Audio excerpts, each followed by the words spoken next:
have the pleasure to present to you Dr. Martin Luther King, Jr.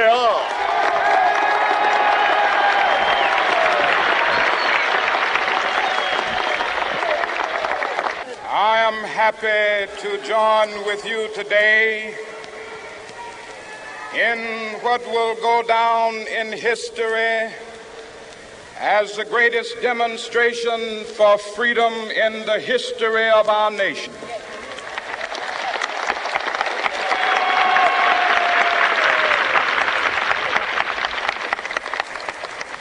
Five score years ago, a great American in whose symbolic shadow we stand today signed the Emancipation Proclamation. This momentous decree came as a great beacon light of hope to millions of Negro slaves who had been seared in the flames of withering injustice. It came as a joyous daybreak to end the long night of their captivity. But 100 years later, the Negro still is not free. 100 years later,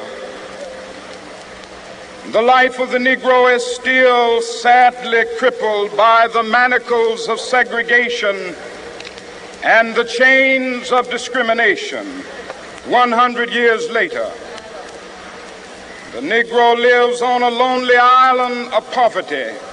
I have a dream that one day this nation will rise up and live out the true meaning of its creed. We hold these truths to be self-evident, that all men are created equal.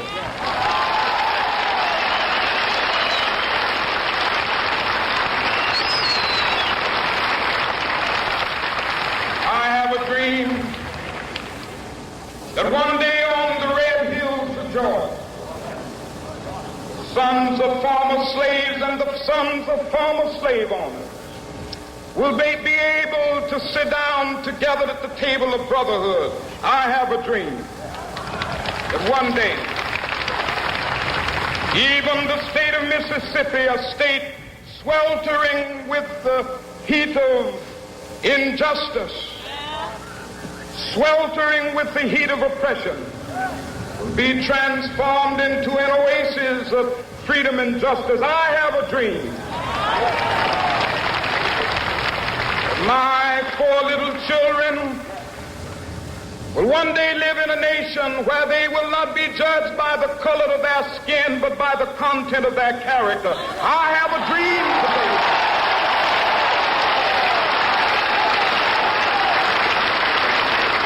I have a dream that one day, down in Alabama, with its vicious racists, with its governor having his lips dripping with the words of interposition and nullification. One day right there in Alabama, little black boys and black girls will be able to join hands with little white boys and white girls as sisters and brothers. I have a dream today.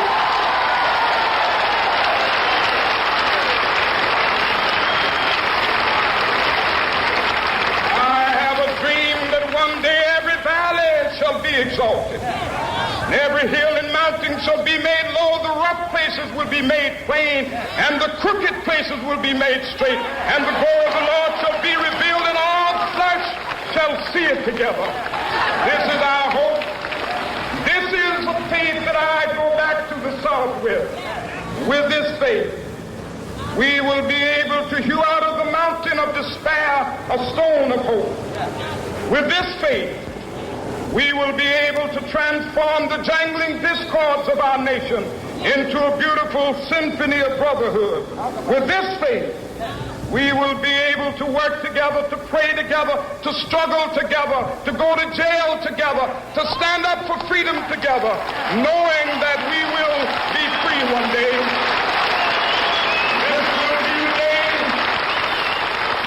This will be the day when all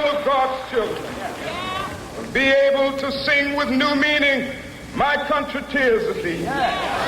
Sweet land of liberty, of thee I sing. Land where my fathers died, land of the pilgrim's pride. From every mountainside, let freedom ring. And if America is to be a great nation, this must become true. And so let freedom ring. From the prodigious hilltops of New Hampshire, let freedom ring.